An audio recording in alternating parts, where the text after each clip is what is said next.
नमस्कार, मैं हूं आपके साथ गौरव राजेंद्र। बुलेटिन की शुरुआत करते हैं। गाजियाबाद में सेंट्रल इलेक्ट्रॉनिक्स लिमिटेड के स्वर्ण जयंती समारोह पर कार्यक्रम का आयोजन किया गया, जिसमें सीएम योगी आदित्यनाथ ने शिरकत की। इस मौके पर सीएम योगी ने डाटा सेंटर का भी शिलान्यास किया। कार्यक्रम में सीएम योगी ने कहा कि प्रधानमंत्री मोदी ने सभी भारतीयों को 2047 का लक्ष्य दिया। जब भारत आजादी का शताब्दी वर्ष मना रहा होगा, तब तक हम कैसा भारत चाहते हैं, भारत कैसा होगा।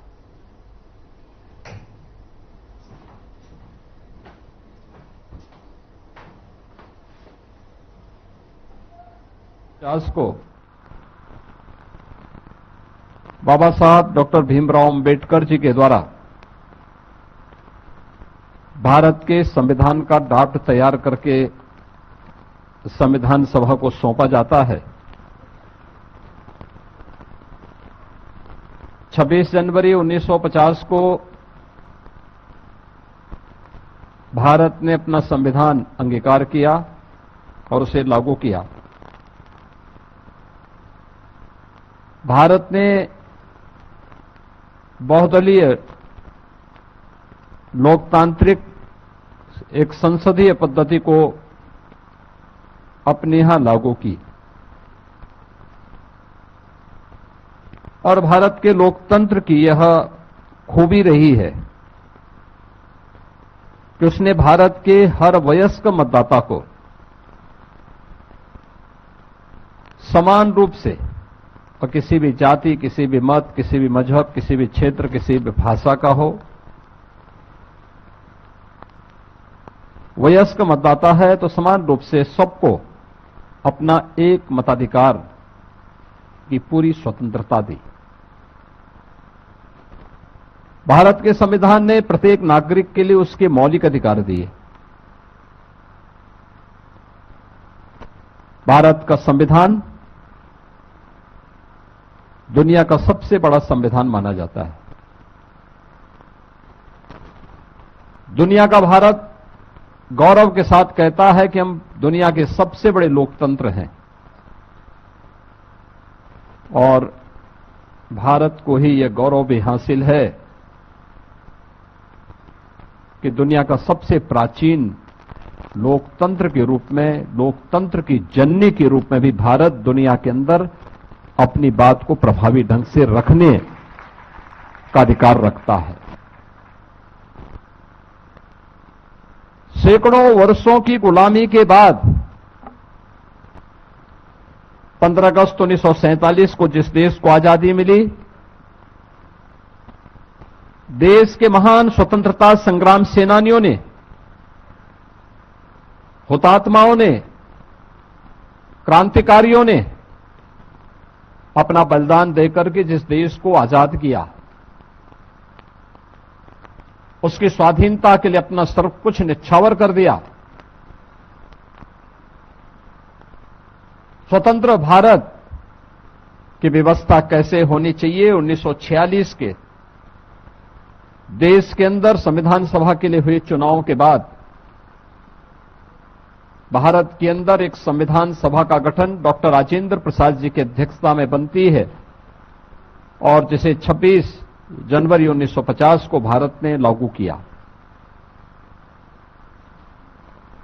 लेकिन देश के महान स्वतंत्रता संग्राम सेनानियों का जो संकल्प था, भारत के बारे में उनका जो सपना था, उस सपने को अपने राजनीतिक स्वार्थ का, अपनी संकीर्ण राजनीतिक स्वार्थों की प्रतिपूर्ति का एक माध्यम बनाया था आजादी के बाद एक परिवार ने। गाए बगाए आज भी उस परिवार के माया मोह से व्यवस्था कभी कभी ऐसी जकड़ी भी दिखाई देती है। अभी भी उन सच्चाइयों को, उन पर्दों से अभी तस्वीर को साफ किए जाने की आवश्यकता है।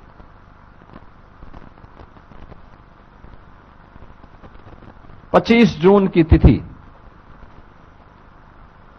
जिस संविधान के निर्माण को लेकर के, जिस संविधान को लागू करने को लेकर के भारत ने अनगिनत बलिदान दिए थे,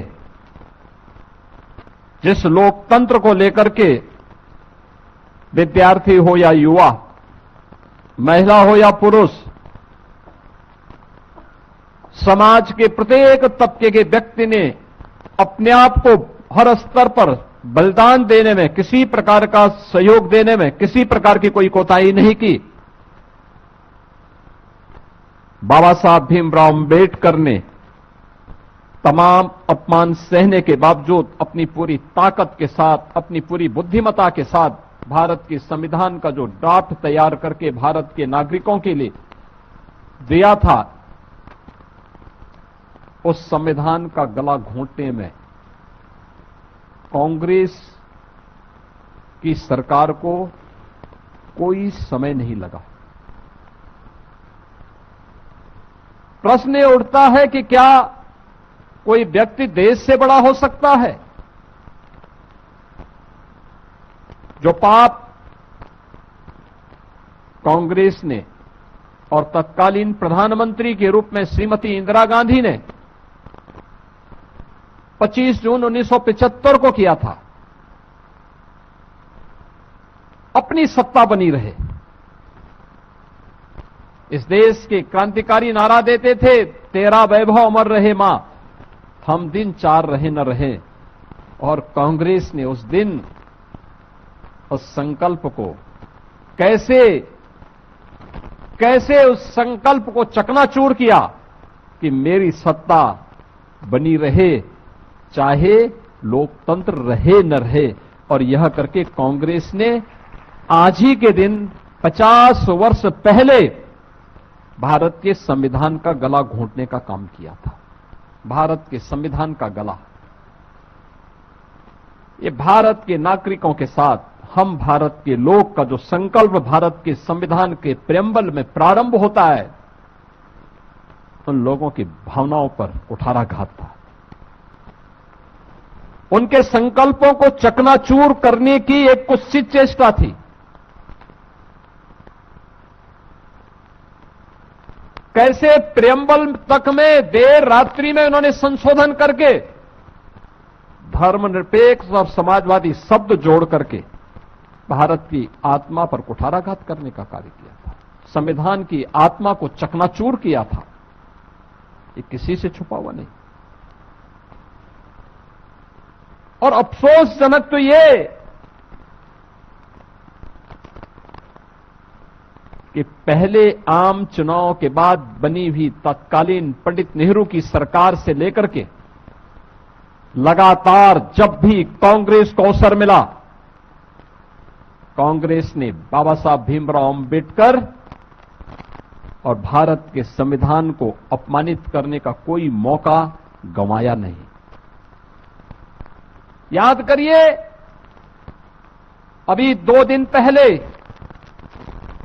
हम लोगों ने डॉक्टर श्यामा प्रसाद मुखर्जी जी का बलिदान दिवस के कार्यक्रम में भारत माता के उस महान सपूत के प्रति हमें श्रद्धान्वित होने का एक अवसर प्राप्त हुआ था। कश्मीर भारत का हिस्सा बना रहे, एक देश में 2 प्रधान, 2 विधान और 2 निशान नहीं चलेंगे। देश की आजादी के बाद भारत माता की किसी सपूत ने नारा दिया था, वो डॉक्टर श्यामा प्रसाद मुखर्जी थे।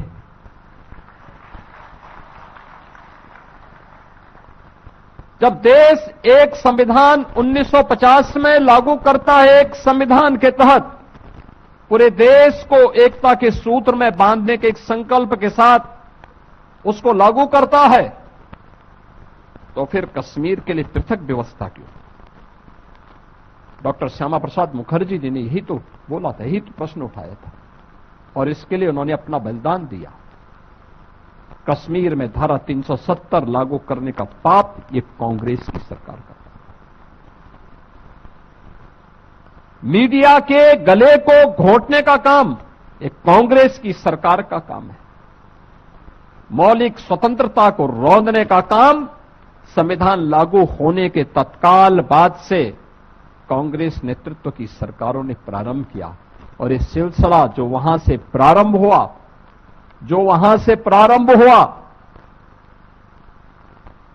1952 रहा हो, 1975 में उसकी पराकाष्ठा थी और फिर उसके बाद 1984 में सिक्कों का कत्लेआम रहा हो, या फिर देश के अंदर जब याद करिए श्री राहुल गांधी के द्वारा देश के अंदर विधेयक की प्रति देश की संसद के फ्लोर में फाड़ी जाती है। ये सभी कृत्य अलोकतांत्रिक हैं, संविधान का अपमान करने वाले हैं, भारत के महान स्वतंत्रता संग्राम सेनानियों की भावनाओं के विरुद्ध आचरण करने वाले हैं और इस कृत्य के साथ कांग्रेस का इतिहास जुड़ता हुआ दिखाई देता है। बहनों और भाइयों, इतिहास केवल काले अक्षरों का एक समुच्चय नहीं होता है, उसका एक कलेक्शन मात्र नहीं होता है। इतिहास एक प्रेरणा होती है। इतिहास हम सबको एक अवसर देती है गलतियों की परिमार्जन करने का और गौरवशाली क्षणों से प्रेरणा प्राप्त करने का। आज का दिवस भी हम सब आज अगर लोकतांत्रिक मूल्यों के साथ अपने मौलिक अधिकारों के साथ एक भारत श्रेष्ठ भारत को अपने आंखों से होते हुए देख रहे हैं तो भारत के लोकतंत्र के कारण। एक सामान्य परिवार में पैदा होने वाला व्यक्ति देश का प्रधानमंत्री और देश का राष्ट्रपति बन सकता है, इसलिए क्योंकि भारत एक लोकतांत्रिक देश है। भारत के अंदर बिना भेदभाव के हर नागरिक को एक समान मताधिकार की शक्ति का उपयोग करने की स्वतंत्रता है, इसलिए क्योंकि भारत ने जिस संसदीय लोकतंत्र को अपनाया है वो संसदीय लोकतंत्र हमें एक रक्षा कवच भी प्रदान करता है। भारत ने हर वयस्क मतदाता को जो अधिकार दिया है और दुनिया के सबसे पहले लोकतांत्रिक देशों में भारत एक ऐसा देश है जिसने अपने यहां संसदीय लोक प्रणाली लागू होने के बाद क्या महिला हो या पुरुष सबको समान रूप से अधिकार दिया। अमेरिका में या इंग्लैंड में उनका लोकतंत्र लागू होने के कई वर्षों के बाद, कई दशकों के बाद वहां की महिलाओं को मत देने का अधिकार प्राप्त हुआ। उन देशों में कई वर्षों तक, कई दशकों तक उन चंद लोगों को ही मताधिकार का उपयोग करने की स्वतंत्रता होती थी। लेकिन भारत ने जिस दिन अपना संविधान लागू किया, पहला आम चुनाव हुआ 1952 में, तब से लेकर के लगातार बिना भेदभाव के, क्या महिला हो क्या पुरुष हो, क्या राजा हो क्या रंक हो,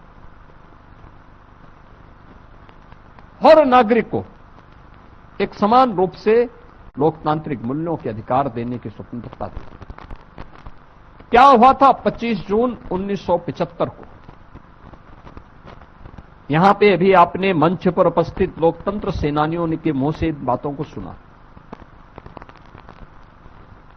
कुंवर मानवेंद्र सिंह जी हो, सुरेश खन्ना जी हो, अशोक वाजपेयी जी हो, राजेंद्र तिवारी जी हो, देवीदीन पाल जी हो, विश्राम सागर जी हो, रमाशंकर त्रिपाठी जी हो, या आप में से बैठे हुए दर्जनों वे लोकतंत्र सेनानी जिन्होंने उन पलों को जिया है, उनको झेला है और उन परिस्थितियों का सामना करते हुए आज भी अपनी जिजीविषा के साथ आप सब अपने उन मूल्यों और आदर्शों के जोले जूझते हुए कार्य कर रहे हैं।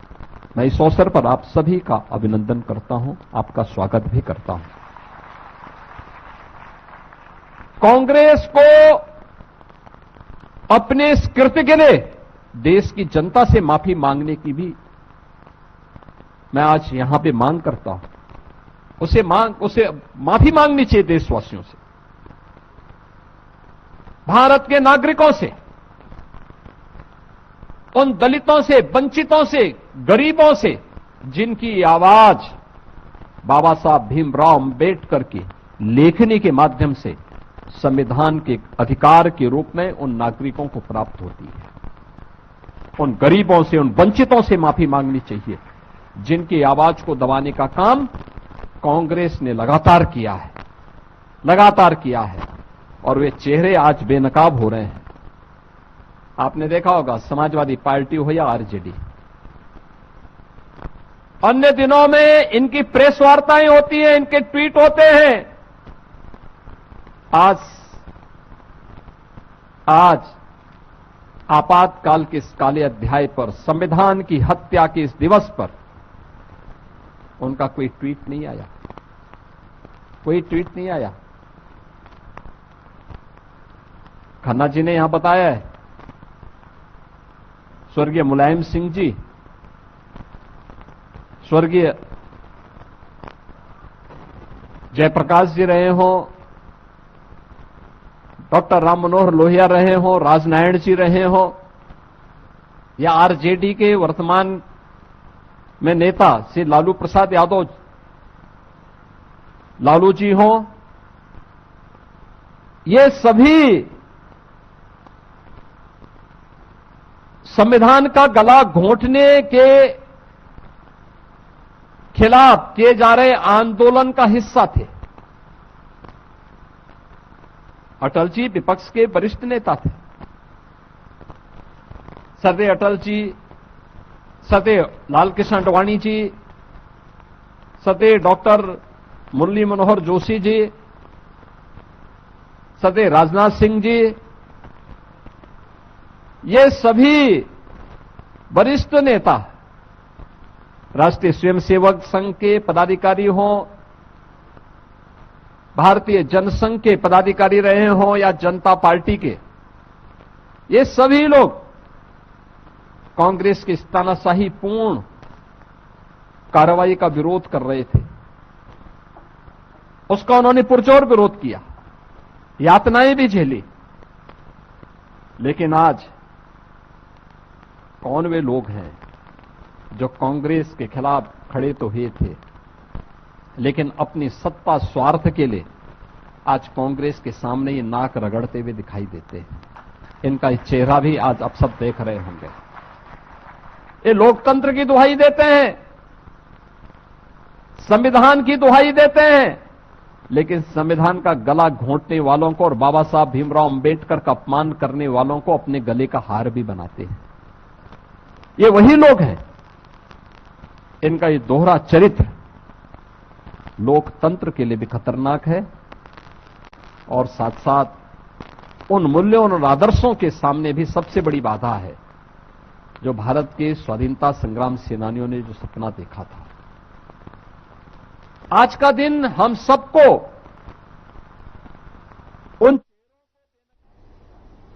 आपातकाल की 50वीं बरसी के अवसर पर लखनऊ में कार्यक्रम का आयोजन किया गया, जिसमें मुख्यमंत्री योगी आदित्यनाथ शामिल हुए और कार्यक्रम को संबोधित किया। भारत आजाद होता है 26 नवंबर 1949 को बाबा साहब डॉक्टर भीमराव अंबेडकर जी के द्वारा भारत के संविधान का ड्राफ्ट तैयार करके संविधान सभा को सौंपा जाता है। 26 जनवरी 1950 को भारत ने अपना संविधान अंगीकार किया और उसे लागू किया। भारत ने बहुदलीय लोकतांत्रिक एक संसदीय पद्धति को अपने यहां लागू की। और भारत के लोकतंत्र की यह खूबी रही है कि उसने भारत के हर वयस्क मतदाता को समान रूप से, और किसी भी जाति, किसी भी मत, किसी भी मजहब, किसी भी क्षेत्र, किसी भी भाषा का हो,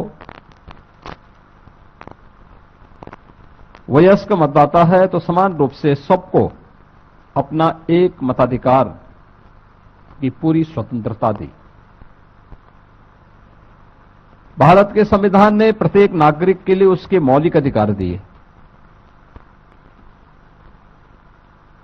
भारत का संविधान दुनिया का सबसे बड़ा संविधान माना जाता है। दुनिया का भारत गौरव के साथ कहता है कि हम दुनिया के सबसे बड़े लोकतंत्र हैं, और भारत को ही यह गौरव भी हासिल है कि दुनिया का सबसे प्राचीन लोकतंत्र के रूप में, लोकतंत्र की जननी के रूप में भी भारत दुनिया के अंदर अपनी बात को प्रभावी ढंग से रखने का अधिकार रखता है। सैकड़ों वर्षों की गुलामी के बाद 15 अगस्त 1947 को जिस देश को आजादी मिली, देश के महान स्वतंत्रता संग्राम सेनानियों ने, हुतात्माओं ने, क्रांतिकारियों ने अपना बलिदान देकर के जिस देश को आजाद किया, उसकी स्वाधीनता के लिए अपना सर्व कुछ न्यौछावर कर दिया। स्वतंत्र भारत की व्यवस्था कैसे होनी चाहिए, 1946 के देश के अंदर संविधान सभा के लिए हुए चुनाव के बाद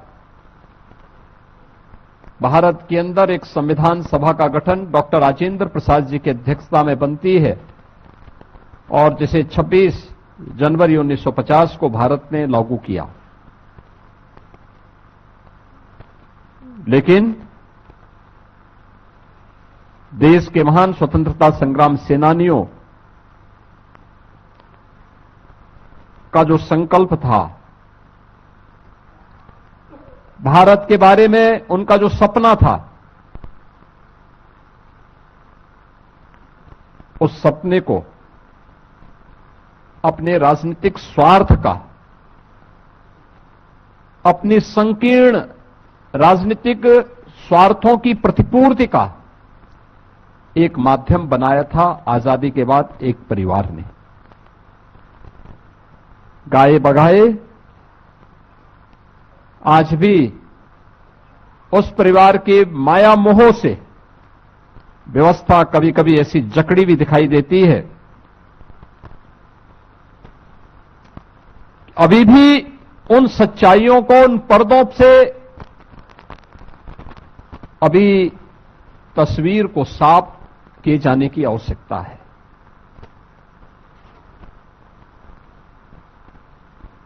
पच्चीस जून की तिथि जिस संविधान के निर्माण को लेकर के, जिस संविधान को लागू करने को लेकर के भारत ने अनगिनत बलिदान दिए थे, जिस लोकतंत्र को लेकर के विद्यार्थी हो या युवा, महिला हो या पुरुष, समाज के प्रत्येक तबके के व्यक्ति ने अपने आप को हर स्तर पर बलिदान देने में, किसी प्रकार का सहयोग देने में किसी प्रकार की कोई कोताही नहीं की।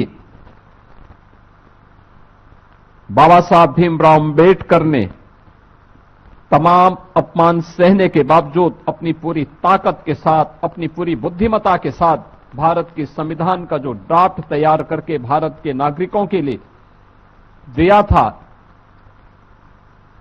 उस संविधान का गला घोंटने में कांग्रेस की सरकार को कोई समय नहीं लगा।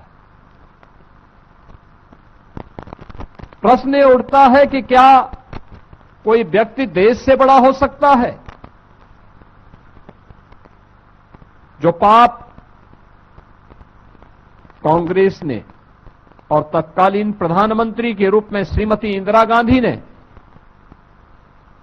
25 जून 1975 को किया था, अपनी सत्ता बनी रहे। इस देश के क्रांतिकारी नारा देते थे, तेरा वैभव अमर रहे मां, हम दिन चार रहे न रहे। और कांग्रेस ने उस दिन उस संकल्प को कैसे उस संकल्प को चकनाचूर किया कि मेरी सत्ता बनी रहे, चाहे लोकतंत्र रहे न रहे। और यह करके कांग्रेस ने आज ही के दिन 50 वर्ष पहले भारत के संविधान का गला घोंटने का काम किया था। भारत के संविधान का गला, ये भारत के नागरिकों के साथ हम भारत के लोग का जो संकल्प भारत के संविधान के प्रेम्बल में प्रारंभ होता है, उन लोगों की भावनाओं पर कुठाराघात था। उनके संकल्पों को चकनाचूर करने की एक कुत्सित चेष्टा थी। कैसे प्रेम्बल तक में। फिलहाल बुलेटिन में इतना ही। नमस्कार।